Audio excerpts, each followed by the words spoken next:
வெளிப்படுத்தின விசேஷம் அதிகாரம் 1.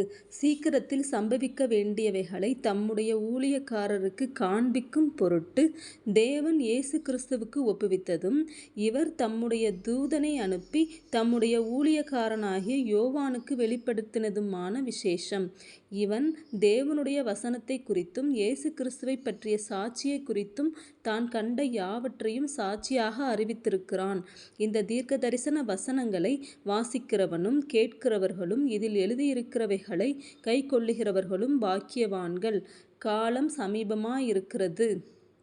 யோவான் ஆசியாவிலுள்ள 7 சபைகளுக்கும் எழுதுகிறதாவது: இருக்கிறவரும் இருந்தவரும் வருகிறவருமானவராலும் அவருடைய சிங்காசனத்திற்கு முன்பாக இருக்கிற 7 ஆவிகளாலும் உண்மையுள்ள சாட்சியும் மரித்தோரிலிருந்து முதற் பிறந்தவரும் பூமியின் ராஜாக்களுக்கு அதிபதியுமாகிய இயேசு கிறிஸ்துவினாலும் உங்களுக்கு கிருபையும் சமாதானமும் உண்டாவதாக.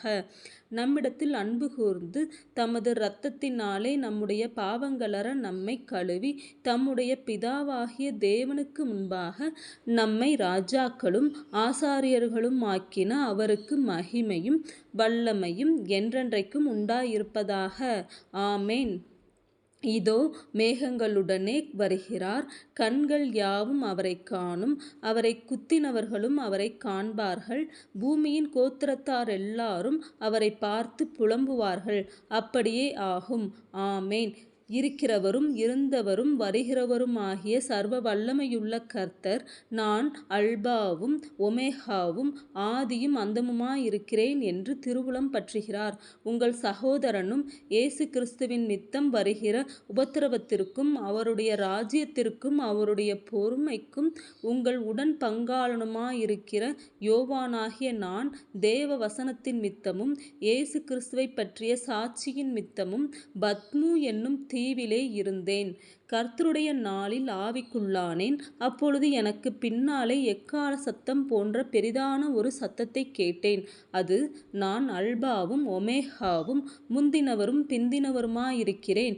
நீ காண்கிறதை ஒரு புஸ்தகத்தில் எழுதி ஆசியாவில் இருக்கிற எபேசு, சிமிர்னா, பெர்கமு, தியத்தீரா, சர்தை, பிலதெல்பியா, லவோதிக்கேயா என்னும் பட்டணங்களிலுள்ள 7 சபைகளுக்கும் அனுப்பு என்று விளம்பினது. அப்பொழுது என்னுடனே பேசின சத்தத்தை பார்க்க திரும்பினேன். திரும்பினபோது 7 பொன் குத்துவிளக்குகளையும் அந்த 7 குத்துவிளக்குகளின் மத்தியிலே நிலையங்கி தரித்து மார்பருகே பொற்கச்சை கட்டியிருந்த மனுஷகுமாரனுக்கொப்பானவரையும் கண்டேன். அவருடைய சிரசும் மயிரும் வெண்பஞ்சைப் போலவும் உறைந்த மலையைப் போலவும் வெண்மையாயிருந்தது. அவருடைய கண்கள் அக்னி ஜுவாலையைப் போலிருந்தது.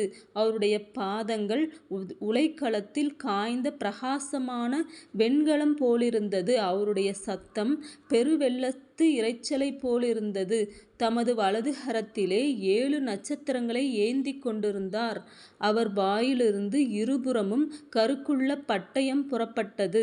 அவருடைய முகம் வல்லமையாய் பிரகாசிக்கிற சூரியனைப் போலிருந்தது. நான் அவரை கண்டபோது செத்தவனைப் போல அவருடைய பாதத்தில் விழுந்தேன்.